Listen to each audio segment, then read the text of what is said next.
Joshi, Professor of History at the University of Allahabad. Today's lesson is about women in Indian cinema and how they have been depicted.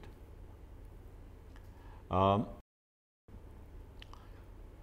question of depicting women in Indian cinema is linked to the question of how to look at women in Indian cinema.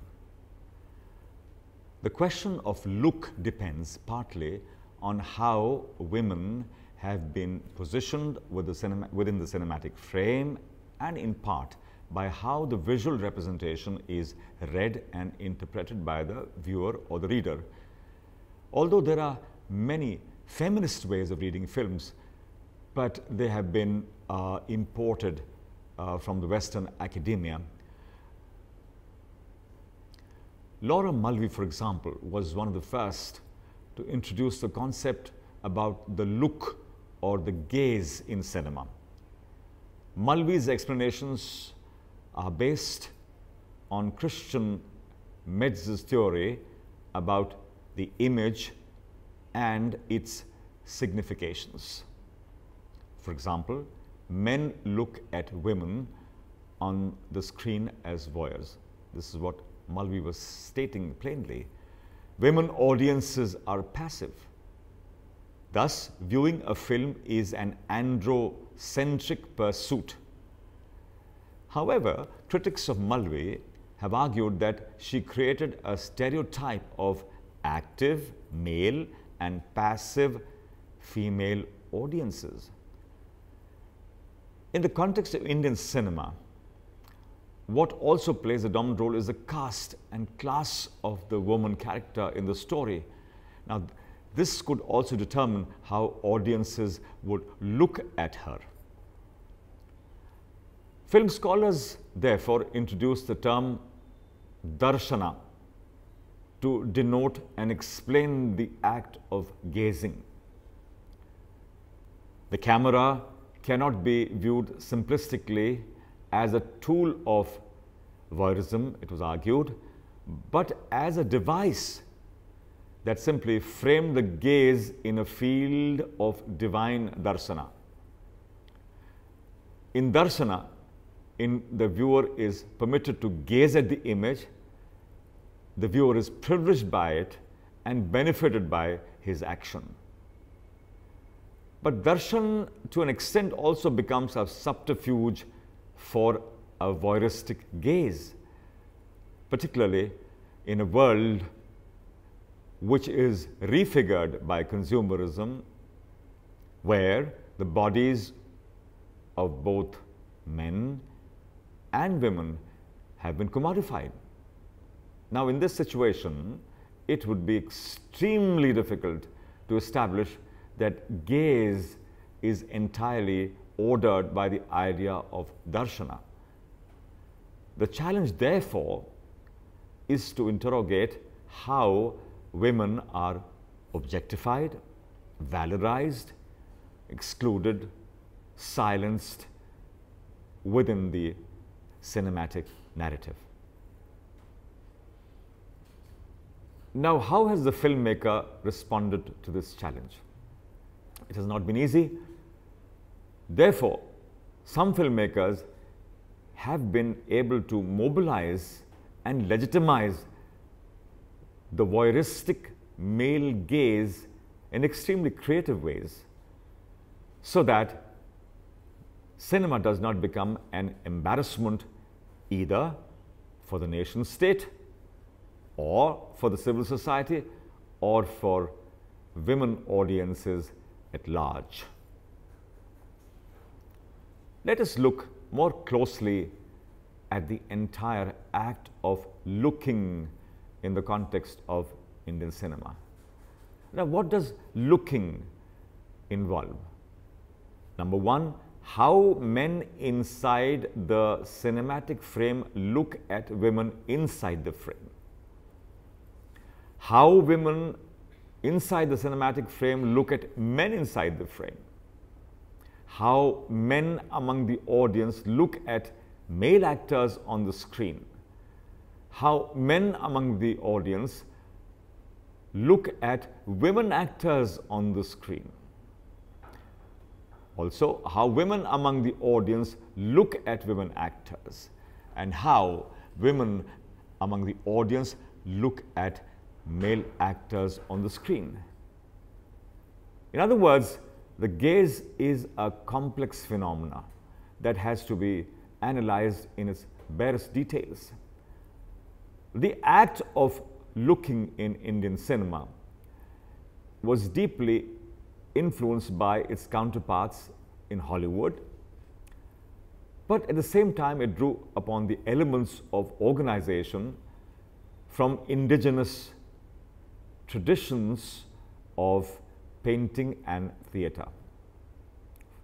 For example, in the 20th century, the Mughal styles of painting, the Rajput styles of painting, the Tanjore style of painting, the Madhubani styles, the Kalighat style, the Bazaar style of painting, the Oriya styles of painting were all available, and filmmakers liberally borrowed nuances from each style and established new traditions which can be called as colonial modern.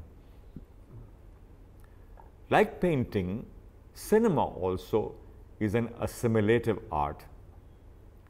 So it was easy to borrow and absorb styles from other art forms, from performing arts, visual arts, and the entire artistic tradition that was available in the country at that time. Therefore, the act of looking has to be redefined and re-examined.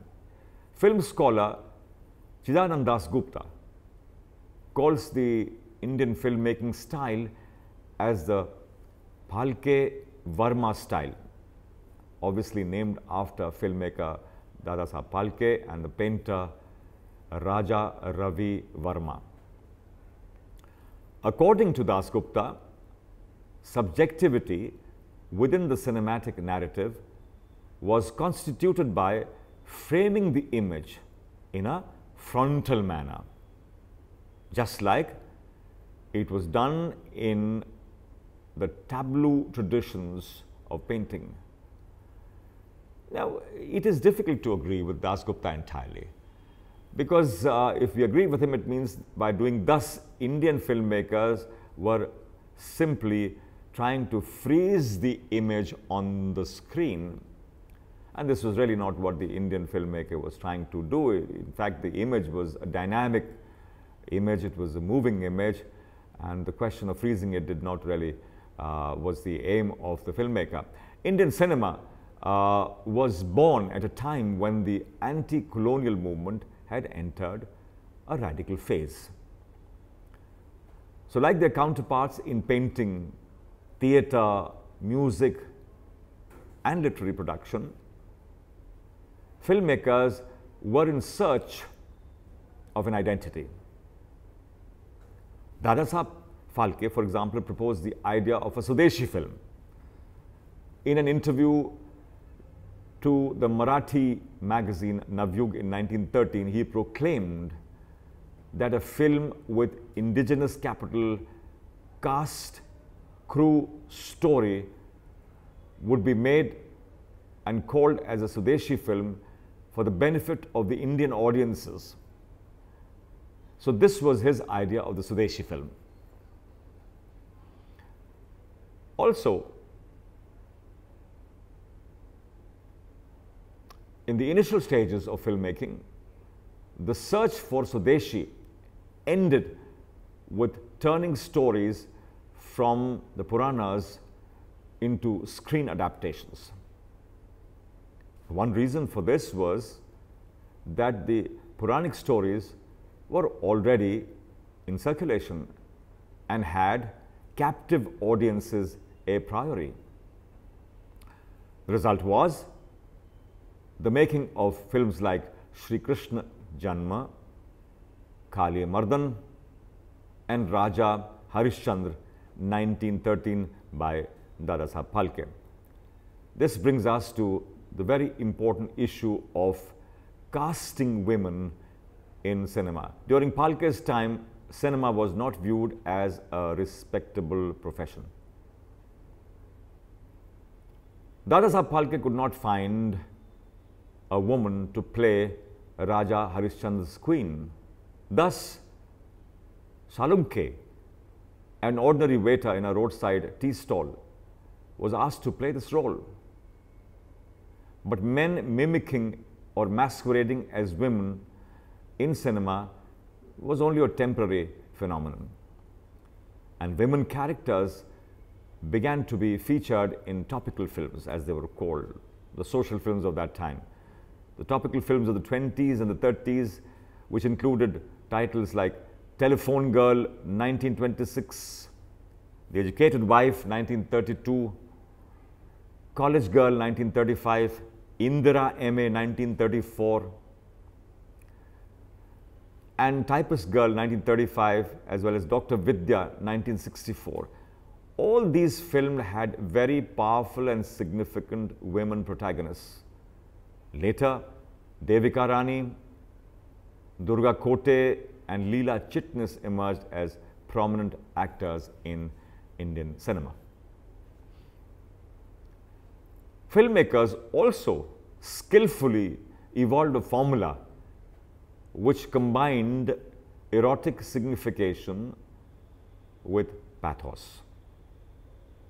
By adding song dance sequences, or by valorizing a virtuous woman and deprecating a fallen woman, sometimes even by incorporating long and gory sequences of rape.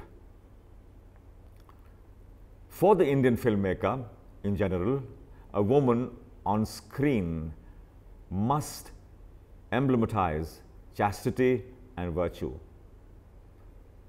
or in other words, be the perfect symbol of Sita, Radha, Savitri, Meera, but she must also be prepared to bear endless indignity so that an unjust system can be brought to an end and a new moral order can be established. By her sheer moral power, she can achieve all these things. Also, by invoking mythology, Mother Goddess and Shakti, filmmakers can negotiate easily between the sacred on the one hand and the profane on the other, so that the audiences can effectively deal with their day-to-day anxieties. So this is a ploy. There were other ways of doing things. In Indian cinema, modernity has often existed with patriarchy, but this has generally been in a state of conflict. V. Shantaram directed Amar Jyoti in 1936, in which Durga Kote played a dacoit queen. Now, this queen, played by Durga Kote, actually dared to challenge the patriarchal order of that time. Shantaram also made Duniya Na Mane in 1937, in which a young girl married to or about to be married to an elderly widower not only refuses to enter wedlock, but after her marriage mocks her husband. Filled with shame, the widower commits suicide.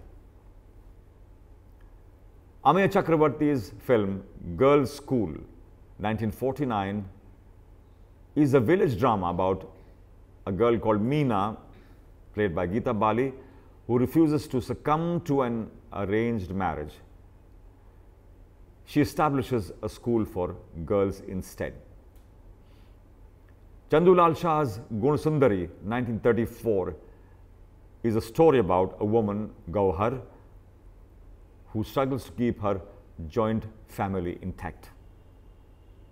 Nargis in Avara, 1951, is a lawyer who must reform Raj Kapoor, but becomes responsible for driving Dilip Kumar to his tragic end in Didar, 1951. Matrimony between a Dalit girl and a Brahmin boy was not negotiable, Now, this is very clearly seen in films like Achut Kanya, 1936, as well as Sujata in 1957. Then there was also the virtuous woman. In Mehboob Khan's Mother India, 1957, the film's protagonist, Radha, played by Nargis, is a dutiful wife, just like Sita. When her husband abandons her and she becomes a victim of the money-lender's lust, she bears the tragedy with a sense of courage and fortitude. Misfortune strikes her again when she loses two of her sons in a series of natural disasters. But suddenly, the moral order is threatened, and threatened not by any external agency but by her own son. She performs as a mother goddess, Kali, Durga. She does not hesitate to kill her own son, Birju, when he does not stop stalking a village girl. A different situation is seen in Shyam Benegal's Nishant, 1975, Basu Bhattacharya's Panchvati, 1986, and N. Chandra's Tezab, 1988, where the virtue of a woman is idealized. Female characters in a number of other films like Dahej, 1950, Devi, 1970, Bivi Ho To Aisi, 1988, and Pati Parmeshwar, 1988, play virtuous yet passive and dutiful wives. Filmmakers also drew upon the rasa tradition in refiguring the image of women in films, but they were very careful in investing it both with divine as well as erotic attributes. Why? Because this strategy enabled them to invoke the desired attribute whenever the script demanded. Geet Gata Chal, Mukaddar Ka Sikandar, 1978, Bol Radha Bol, 1992 are examples of how the rasa was used or deployed as the script wanted. The vamp is also again a creation of the filmmaker. Depicted frequently as a cabaret performer, the vamp danced and mingled with men uninhibitedly. In the immediate decades following independence, the vamp could be seen often with Anglo-Indian dancers, luring the protagonists to forbidden domains. Another way of looking at the vamp would be that she was positioned as an object of darshana. The domain of the vamp was the nightclub, the bar. Scenes were composed to facilitate the fixing of the male gaze on her body, while orchestral musicians performed in the background. Films such as Aar Paar, 1953, Shri 420, 1954, and Nau Do Gyara, 1957, Howrah Bridge are full of performances of the vamp. By inventing the vamp, filmmakers could now redirect the voyeuristic gaze to the female anatomy without being accused of statutory blasphemy by the censors. There was yet another method that was resorted to, and this was by relocating the vamp to the kotha. Now this time, the kotha became the habitat of the wife, and the mujra, that is her performance, are things which have been profoundly explored in Indian cinema. Pakiza 1971, Umrao Jan 1981, Sardari Begum 1996, and Devdas 2002 are some films which explore the life of the vamp as a tawaif within a kotha. There was yet another image of the woman created by filmmakers in the 1980s, the character of the avenging woman. And this was done by investing her with miraculous powers, Shakti of the mother goddess, which could be Durga, the Chandi, Kali. In this way was created what Lalita Gopalan, a film scholar, has called as the interlocking narratives of rape and revenge. Thus were born films such as The Zakhmi Aurat, 1983, Aurat Ka Intiqam, 1984, Pratighat, 1987. Now, revenge actually provided to many filmmakers the subterfuge to enter the cinematic scene of rape. There was yet another way in which the woman was positioned within the cinematic diegesis, and this was by highlighting the feudal family. Actually, a couple of decades after independence, the patriarchal joint family in India had begun to reveal signs of crumbling and disintegration. Rapid urbanization attracted skilled and unskilled workers in large numbers to the city. The city had other attractions. Being the symbol of modernity, it offered anonymity to young couples in addition to a new family lifestyle. Filmmakers skillfully used this crisis of the Indian city to their own end. And thus, a new genre of film was invented in India, the feudal family romance. A feudal family settled within the confines of a city. Pardes, 1995, Dilwale Dulhaniya Le Jayenge, 1995, Hum Saath Saath Hain, 1999, Hum Aapke Hain Kaun, 1995, Ab Laut Chalein, Baghban 2003 and Vivah 2006 are all instances of this new genre of filmmaking called the family feudal romance. The feudal family has the potential, the power to ward away all predators, including those which represent the forces of consumerist capitalism. Rape has been another important tool that has been used by filmmakers, a stable element of cinematic narratives in India since the 1940s. Now, it must be understood that in the 40s, rape was generally represented symbolically on the screen. There were no explicit scenes of rape on screen.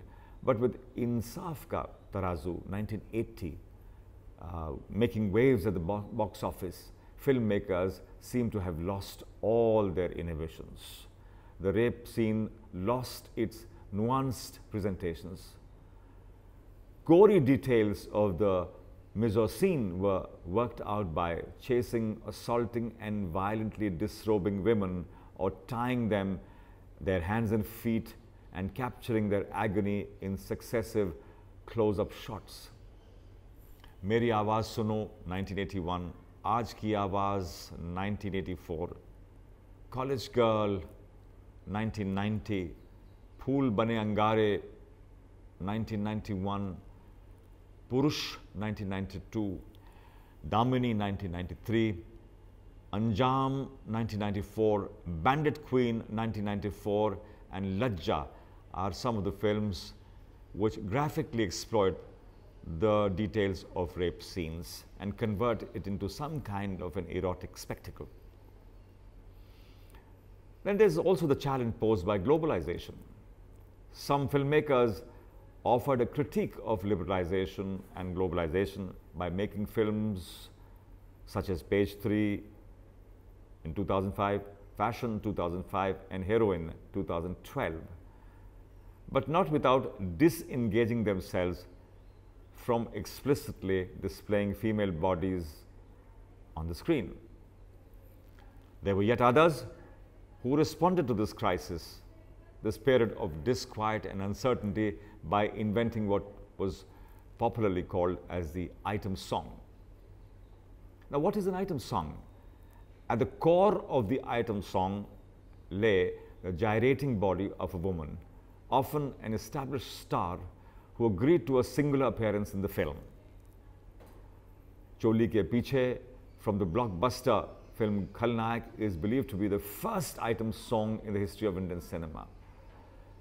The song won the 39th Filmfare Award for Best Choreography. And what followed were films such as China Gate, the song called Chamma Chamma, 1998, Fiza, Mehboob Mere, 2000s, Dam, Babuji Zara Dheere, 2003, Kal Ho Na Ho, a song called Mahi Ve, 2004, Dhoom Machale from the film Dhoom in 2004, Bunty or Bubbly's song Kacharare, 2005, Guru, Maiya Maiya, 2005, Crazy, Dekhta Hai Tu Kya, 2008. These are all classic instances of the item song. How does the contemporary cinema scenario look like? Indian cinema really looks out of sync with the progress made by the contemporary women's movement and the range of issues it has addressed. Now, though some filmmakers have really managed to handle sensitively issues which are related to, say, for example, gender violence, that is violence against women, questions of gender equality, acknowledgement of the role of women in material and cultural production, largely within the diegetic space of cinema. But there are very few instances of directors really addressing women's issues the way they should have been addressed. As film budgets keep on growing progressively with time, it is very doubtful if producers, intimidated by the volatility and the pressures of the market, will consider ever committing large sums of money to meet the demands of political correctness. Film industry is largely a male-dominated industry. There are very few names associated with female directors. And so the films that have been made, even by women directors, don't seem to have addressed or readdressed the voyeuristic ways in which audiences view women on the screen. So finally speaking, a new kind of cinema is required. One necessary condition for making of the cinema would be the understanding of the politics of the gaze. Now, this would entail sensitizing directors with the political discourse of gender equality, freedom, and justice. And finally, the telling of stories which draw upon the lived experiences of women, including the autobiographies of women, the stories about women, and the narratives which emanate from women in different parts of the country and in different periods of the history. Thank you.